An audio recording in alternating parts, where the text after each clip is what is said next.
Hello friends, welcome to market gun channel. TVS motor company ने अपने fourth quarter के results publish कर दिए हैं। आइए देखते हैं कंपनी का परफॉर्मेंस फोर्थ क्वार्टर में कैसा रहा। अगर कंपनी की टोटल इनकम की बात की जाए तो प्रेजेंट क्वार्टर में कंपनी की इनकम है 9,564 करोड़ की, जबकि लास्ट क्वार्टर में कंपनी की जो इनकम थी 9,074 करोड़। क्वार्टरली बेसिस पे कंपनी की इनकम लगभग 7% के आसपास इंक्रीज होते हुए दिखी है। जबकि इसको कंपेयर करें लास्ट ईयर सेम क्वार्टर से तो वहाँ कंपनी की इनकम थी 8,140 करोड़ की। तो ईयरली बेसिस पे कंपनी की जो इनकम है उसमें लगभग 16% के आसपास का जंप देखने को मिला है। इसके बाद अगर कंपनी का एक्सपेंडिचर देखें तो प्रेजेंट क्वार्टर में कंपनी का एक्सपेंडिचर 8,452 करोड़ का है, जबकि लास्ट क्वार्टर में जो कंपनी का एक्सपेंडिचर था 8,237 करोड़ का। तो क्वार्टरली बेसिस पे कंपनी का एक्सपेंडिचर इंक्रीज होते हुए दिखे हैं। वहीं लास्ट ईयर सेम क्वार्टर में कंपनी का एक्सपेंडिचर 7,468 करोड़ का था। तो ईयरली बेसिस और क्वार्टरली बेसिस दोनों में कंपनी का एक्सपेंडिचर जो है इंक्रीज होते हुए दिखे हैं। इसके बाद अगर कंपनी के प्रॉफिट की बात की जाए तो प्रेजेंट क्वार्टर में कंपनी का प्रॉफिट 852 करोड़ का है, जबकि लास्ट क्वार्टर में कंपनी का प्रॉफिट था 618 करोड़ का।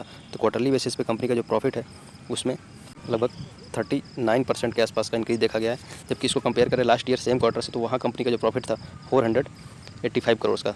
तो यहाँ पे कंपनी का जो प्रॉफिट है उसमें ईयरली बेसिस पे लगभग 70% के आसपास का जंप देखा गया है। कंपनी के प्रॉफिट बहुत शानदार रहे हैं क्वार्टरली और ईयरली बेसिस पे। क्वार्टरली बेसिस में जहाँ 39% के आसपास का इंक्रीज देखा गया, वहीं ईयरली बेसिस पे कंपनी के प्रॉफिट 70% का जंप देखा गया है। इसके बाद अगर कंपनी की ईपीएस की बात करें तो प्रेजेंट क्वार्टर में कंपनी का ईपीएस लगभग 18 के आसपास है, पिछले क्वार्टर में 13 के आसपास था और उससे पहले 2024 के मार्च क्वार्टर में 10 के आसपास था। तो कंटिन्यू कंपनी का जो ईपीएस है क्वार्टरली और ईयरली बेसिस पे दोनों में इंक्रीज होते हुए दिख रहा है। इसके बाद अगर कंपनी के सेगमेंट रेवेन्यू की बात की तो प्रेजेंट क्वार्टर में अगर देखें तो ऑटोमोटिव व्हीकल्स और पार्ट्स से 9,997 करोड़ का रेवेन्यू जनरेट हुआ है, जबकि फाइनेंशियल सर्विसेज इनका जो रेवेन्यू जनरेशन है 1,577 करोड़ का था।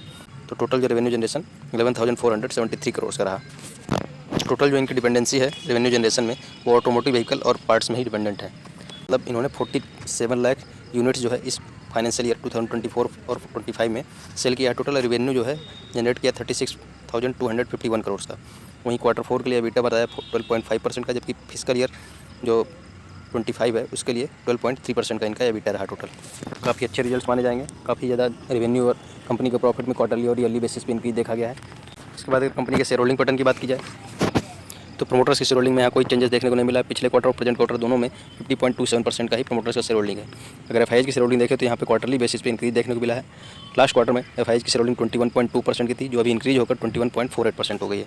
वहीं डीआईएच की शेयर होल्डिंग देखें तो पिछले क्वार्टर कंपेरिजन में यहाँ बहुत मार्जिनल डिक्रीज देखने को मिला है। लास्ट क्वार्टर में 19.99% की डीआईएच की शेयर होल्डिंग थी और प्रेजेंट क्वार्टर में डिक्रीज होकर 19.73% हो गई है।